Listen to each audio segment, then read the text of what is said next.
This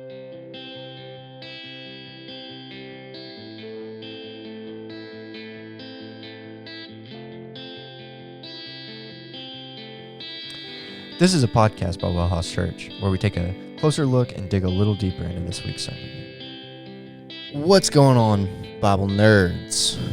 We're talking about Moses in the burning bush, so let's take a closer look. Yes, we are. But first, I got to kind of walk through this new series. So this new series it's called I Am, and it's going to primarily be in the Gospel of John. There are several very powerful statements where Jesus says, I am something in the Gospel of John. Yeah. But, as always, my narrative theology mind, there's a place where God said, I am. In other places. Before that. Yeah. And he said it to Moses. And the reason is because, look, if we're honest with each other, we're all trying to figure out who God is. Yeah. We're trying to figure out who God is, and what we make up about who God is determines how we live. Yeah. Very much so, like the new series we've started on Pints and Perspectives, God and Ethic. Right. What you say about God dictates how you live out a life devoted to faithfulness to God. Yeah. And if we're even more honest, when we have these conversations about who God is, rarely do we use the Bible. Right. We say things in very philosophical terms and all of this idea of systematic theology and all these things. Yeah. But like, really, who does God say he is? Very clearly, he says that he is who he is. He is who he is. But even that is a very profound statement. Yeah. Well, I don't want to give away where I'm going with that, but so that's the setup. I want to know what God says about himself and who God is. And I want that to be the foundational premise that we work from. That if God can say, I am blank, well, then I can be confident in whatever the blank is. And so that can then be a foundation that I begin to build a faith from. So, in a way, this is just me kind of trying to guess where you're going to go with this whole deal. Okay. When God says, I am who I am, the who I am part is like a big X, like a fill in the blank almost. No? No. We'll get there in just a second. Okay. I won't want to give it away yet. Okay. But I do think that if God just said I am, that's a statement of existence. Yeah. When God says I am who I am, that's a very different kind of statement and declaration. So we're going to look at it.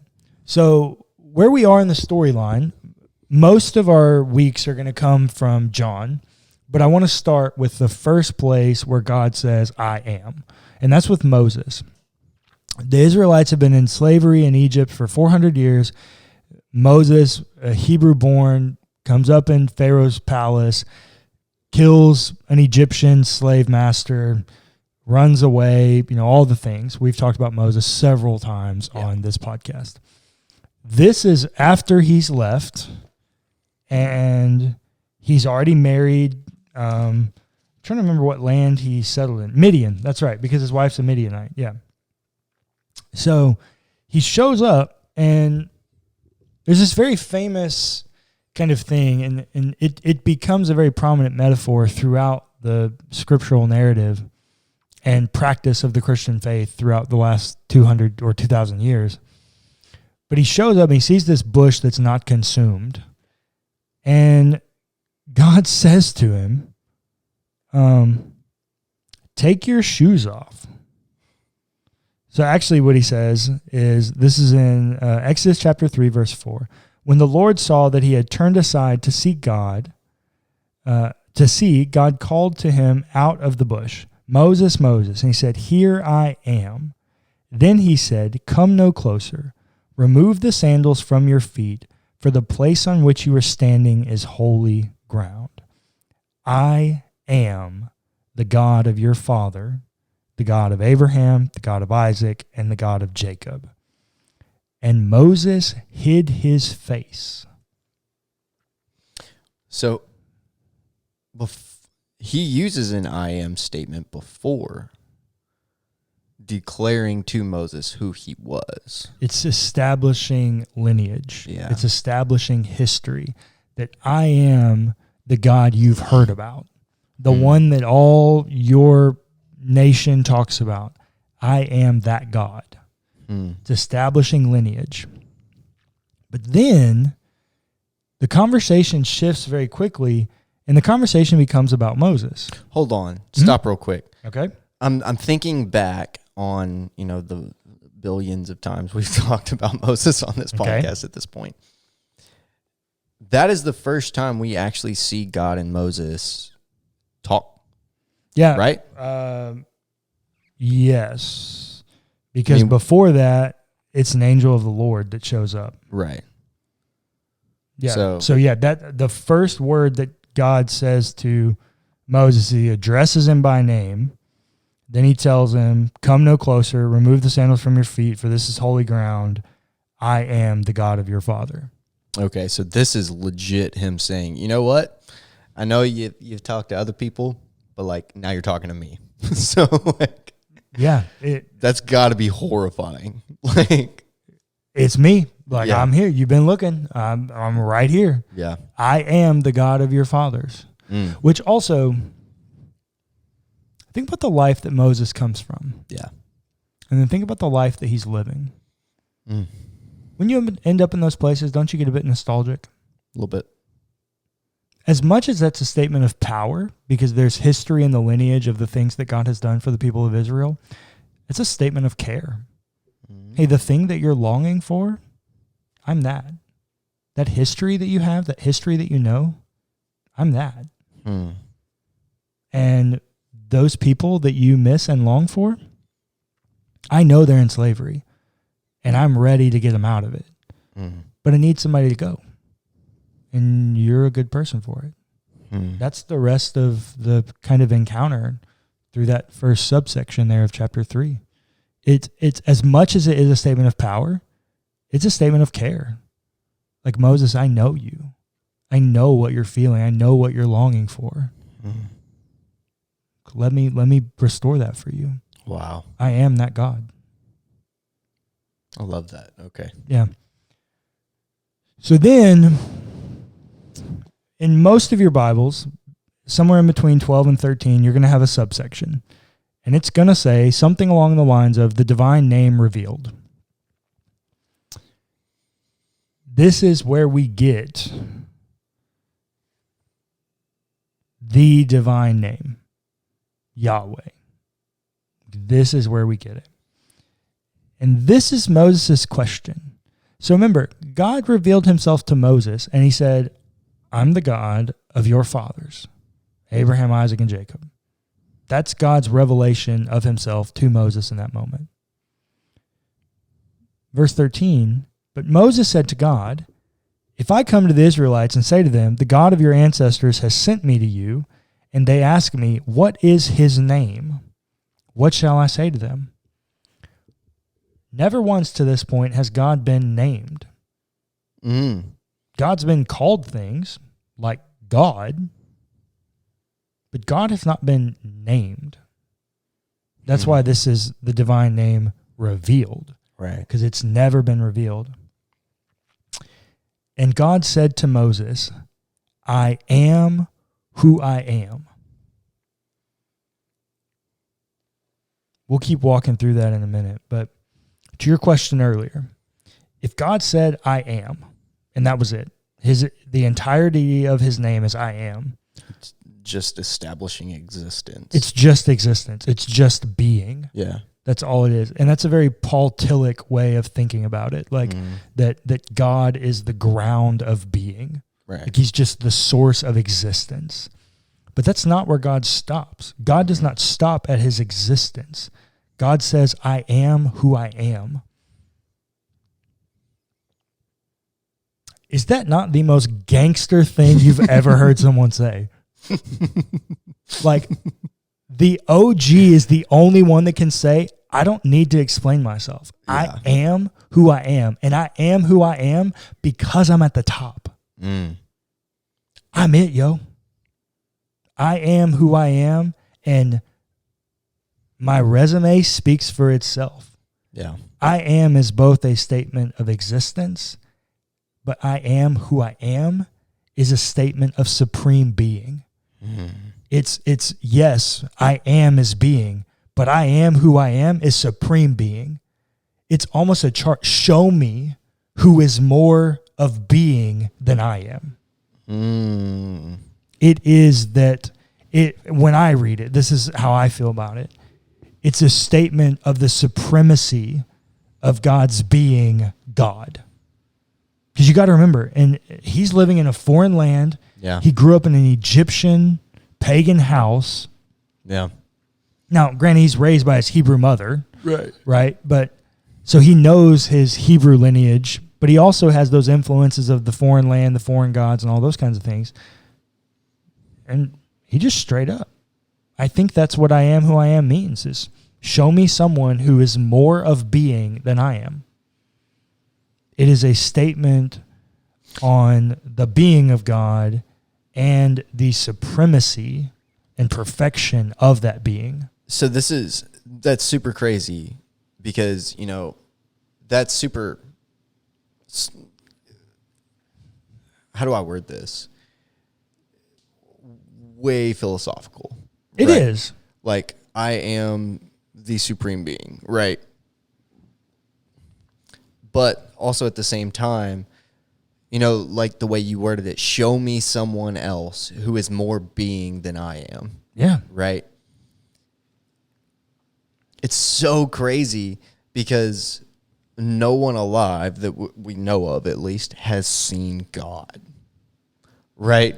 Yeah. And so it's hard to think about this idea of God being the most being when no one has seen that being, right? You know what I mean? Yeah. Wow. But at the same point, like, also think about the context for Moses. Moses is terrified. Yeah, he's looking at a bush that is burning, but not being consumed. And there's a voice coming from it. Yeah. Like, what do you think God's voice sounds like? I can't imagine that it's the most passive of voices. I mean, I don't know. This is all speculative, but like, I feel like there's some power in the voice of God. There's care. I'm the Father. I'm the God of your father, right? Like, there's care there. But like, when you get to who do I say you are? Like, I am who I am. I am. Yeah. Yeah. I think there's power in that name. And so I think the power of God is revealed or is manifested in the revelation of that name. I will tell you, bud, like, I'm sure I'd be peeing myself. Oh, yeah. How could you not? Yeah. How could you not? And so, yes, nobody living has seen God revealed in these kind of ways. But I also think that's why it's important that God established the lineage.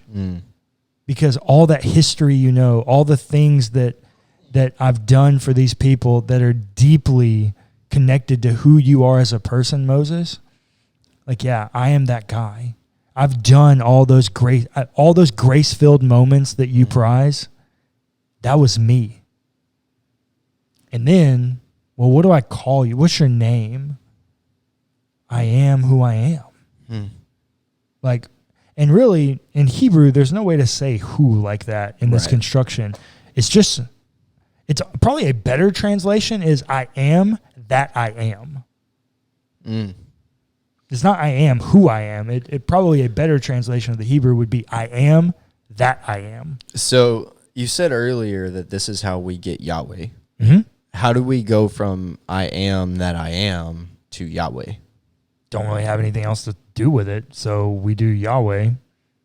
That's the word, and we call it a day, and we call him Yahweh, and then then it becomes this divine name that can't even really be written. Right. And so we sub it with Jehovah and go on about our day. Or Elohim. Elohim is the Hebrew word for just God. Oh, okay. Which is also weird because Elohim is the way that it always shows up, but Elohim is plural. So kind of Trinitarian in nature. You could say that. But God's very clear, especially in Deuteronomy, I am one God. Right. So what I actually think he's doing there is, like, hey, in your mind, you might need multiple gods to think about me, but I am that I am. Like, all of this for me is all about the revelation of God's power and authority as supreme being. Because can you imagine where Moses is at? He's in a foreign land, being asked to go back to a land where he's a murderer. Yeah. To create an exodus for people that he loves from people that hate him. Yeah. And they've been there for 400 years. Yeah. And one lonely dude is going to go do it. This is also a moment of care, even in God's revelation of power. Because, like, can you imagine the anxiety that Moses has having this conversation with God? Yeah. I mean, just thinking about it, like, on a smaller scale. I say a much smaller scale. I'm not very comfortable in saying that. When we got the call to start WellHouse, right, the kind of anxiety that we got was insane. Yeah. I can't even imagine the kind of anxiety that Moses had in that moment, but God proved to care for us in this moment. Why wouldn't he care for Moses too, you know? Yeah. Yeah, exactly. But here's the thing. So God tells Moses, I am who I am, or I am that I am. But then he says, he said further, thus you shall say to the Israelites, I am has sent me to you.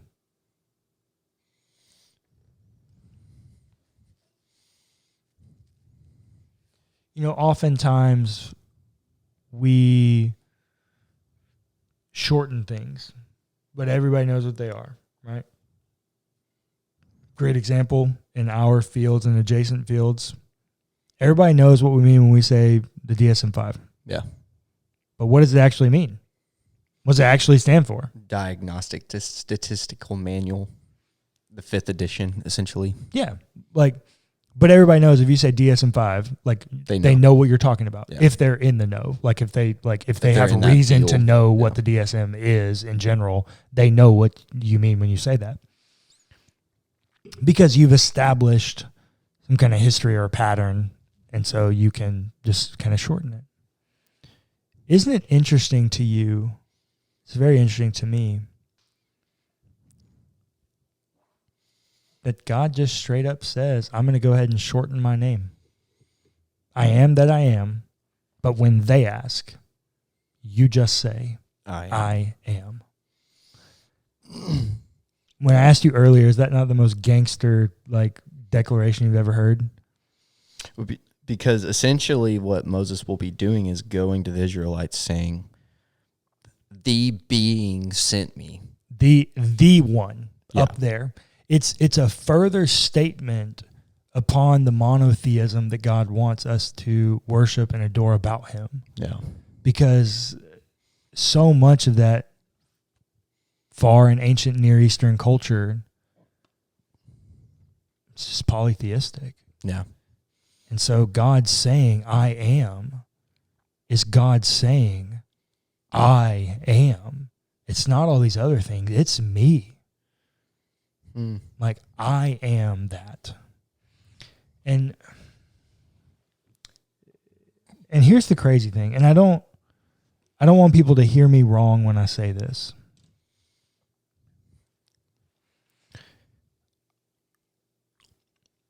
I am that I am as I've said several times, is a statement on the supremacy of the being of God.